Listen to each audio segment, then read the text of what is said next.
Our next speaker is Sean Power.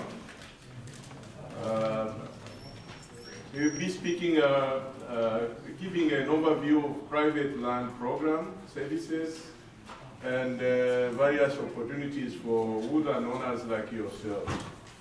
We go deep into details about various opportunities in terms of silviculture assistance and so on. Please feel free to ask as many questions as possible. He's knowledgeable, and please welcome Peter. Sean.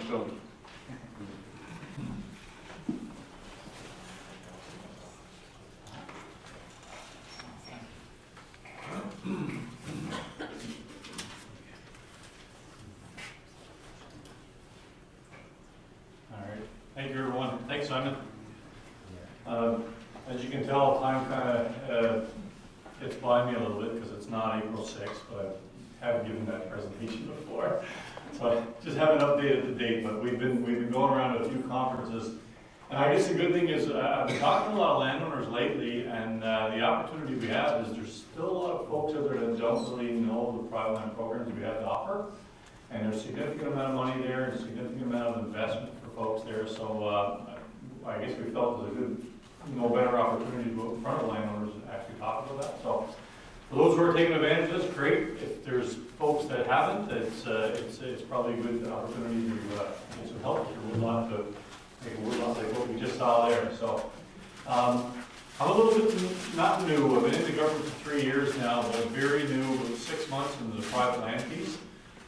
So what I want to do at the very beginning is just to talk about the organizational structure inside the government, a little bit where private land fits, because it can be a little bit challenging inside the government understanding the structure of the government. So I can just imagine that not being the opportunity inside to understand. So just kind of trying to tailor it down for private land. So we have our Minister of Natural Resources and our Deputy Minister and several branches inside that fall within our Deputy Minister, and you can see a pile of them there.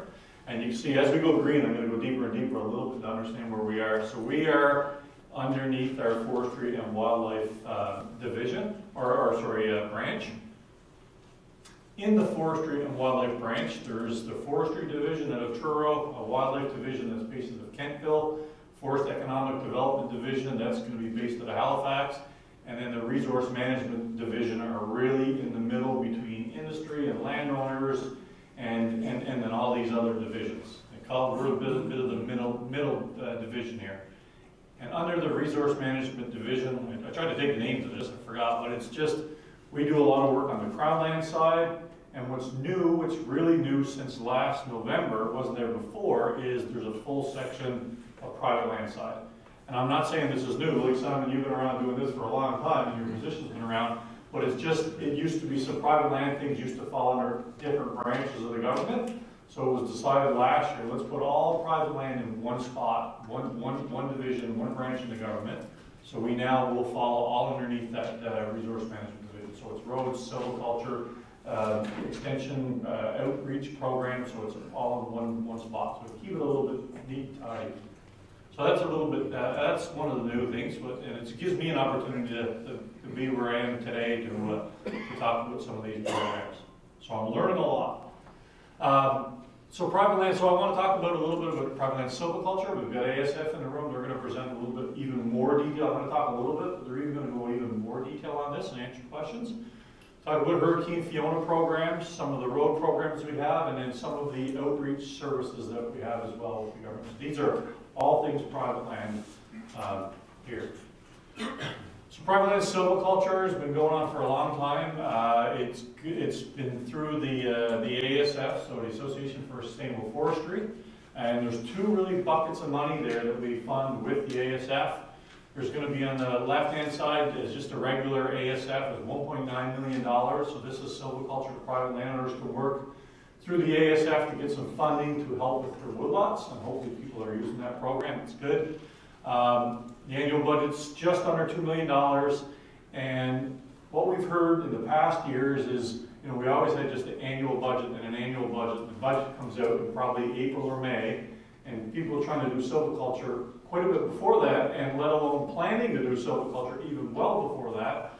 So we decided to work on a 3-year and a multi-year project with the contract with the ASF, and keep money always funded at least a year in advance for the program. So this April, this May, for the new budget, we already had $1.9 million in for this year, and we've already funded the $1.9 million for 2025. So we really want to keep our silviculture rolling ahead.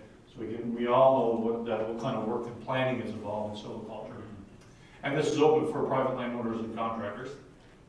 And folks in the area, because we got the pulp mill here very close, there's a registered buyer program that we help the registered buyers as well. So a registered buyer, this facility like Port Hawkesbury Paper, they take wood from private land through the regulations in the province. They actually have to give private land silviculture back, and we also help fund a little bit of that silviculture that comes back to the industry.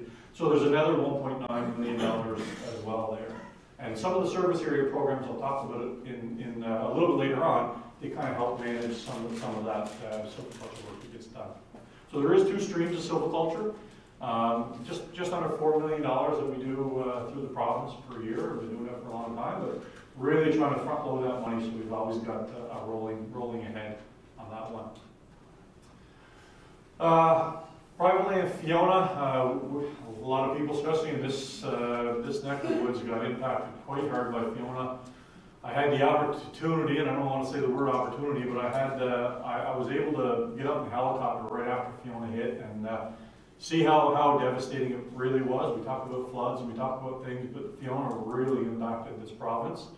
So very quickly, had to get a bunch of people in the room and said, what are we going to do to try to help some landowners here? So there was a $5 million program right away. I think guys, within a couple weeks, 3 weeks, if Fiona hit, the program was rolled out. So we're really trying to figure out how to get something out.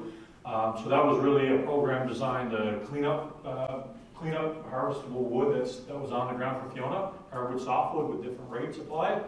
And then also we understand, Fiona didn't care where it went, so it was we wanted to have a program around boundary lines as well, because there's a lot of people that lost their boundary lines, and a lot of work that was done cleaning up, a lot of work that landowners did to make sure they have really good boundary lines was devastated and lost. So we want to make sure there's a program to help fund that work again. So there's still, that was a 2-year program, and there's still just over around $1 million left of that program. So if anybody has still had damage of Fiona, still cleaning up Fiona damage, that's not taken a part of this program, there's still $1 million in this program that people would use to help. It doesn't pay for everything, but it's a good help. It's good help for your woodlots. And then partway through the year, we increased the rates to really try to get people to use this program. So, so there's still about $1 million left in that program right now. A brand new program that was announced probably just a few weeks ago, and we've been the ASF, it goes to the ASF again, and they've been really active on the ground trying to talk to as many landowners, as many parts of the sector, the industry. But there's $7 million that we know we have a low-grade challenge. I mean, we got Port Hawkesbury here. We don't have northern. We know there's a lot of low-grade fiber on the ground, a lot of poplar, a lot of products. People can't move. A lot of pulpwood people can't move. So we put a $7 million challenge together to try to understand how we can make this wood move. And inside the department, and we can't think about all the possible scenarios that are out there, so what we're looking for is proposals from the sector to help us spend that money, to help us use that money to clean up wood. So it could be anything from the sector. How do we move wood? How do we get wood off the ground? Because we know we've got a possible serious situation with fire, climate, insect outbreaks. Like we know we got a lot of wood sitting on the ground right now, and we talked numbers a minute ago earlier, and there's close to 10,000 hectares got cleaned up. We still got a lot more wood sitting on the ground today, and we recognize that. We did a great job, I think, in the first year of really cleaning up a lot of that wood. 10,000 hectares takes a lot. The years worth of wood when we cut on crown land, it's about the same amount. So it's a lot of wood, but we still got another opportunity to clean up here. So we're talking to a lot of people, and the associations are going to have their website up and running, and they're looking for proposals for people. How can we use that money to get that wood? We're talking about all low-grade pulpwood, Poplar is always a hard one to move, like we've got a lot of that opportunity we're trying to move. So this is a 2-year program, so we're trying to, we know the wood is not, I guess some of the fortunate things we were with Fiona, we did see a lot of wood tipped over, but a lot of roots were still intact. So the mills, we did get a record from the mills that they're still taking viable wood right now, even though we're a little bit far on. So we did put 2 years. We're hoping this year it really picks up, so we can get a lot of that wood picked up, but we did put 2 years on that one. So brand new money, $7 million on that program that we can help out, looking for ideas. So Forest Nova Scotia, we work in partner with Forest Nova Scotia. Todd's in the room and he's got a presentation again, a little bit more detail of what I'm doing. And there's a couple different programs with them. So we have a Hurricane Fiona program with them. As soon as Fiona happened again, is not only the timber that got damaged on people's woodlots, it was also access roads to get to that damage. A lot of roads are brushed down. I spent weeks getting our own roads and some around our community roads back open up again, so we know there's a lot of issues there. So there was a $1 million program that was announced right away in 2023 for that one. That was to do a lot of brushing, culvert work, helping fix up some bridges and stuff like that. And that money got spent. That money did get spent, so it was good. We're collecting a GPS because we want a bit of a spatial reference on how to manage this and understand where the money went. And Forest Nova Scotia put out a survey in March to really try to get some feedback on that program of, you know, how can we do things better, or in the roads program in general, how can we do things a little bit better, what do landowners want or need for that program. So what we did is we put another $1 million for this year in that program. So we know we're not done the work yet, so there's another $1 million that's through Forest Nova Scotia for this program, so we're really hoping to get people to use this. We increased, there was some caps, so for some of the feedback we came back with, some of the landowners said, yeah, it's great, we're putting in a lot of money in roads, but we only limited the amount of money that each landowner could have because we wanted to spread it out, let everyone have an opportunity for the program. But what we did is increase the caps a little bit so we can spend this money and get this money done this year and also let people continue doing the roads.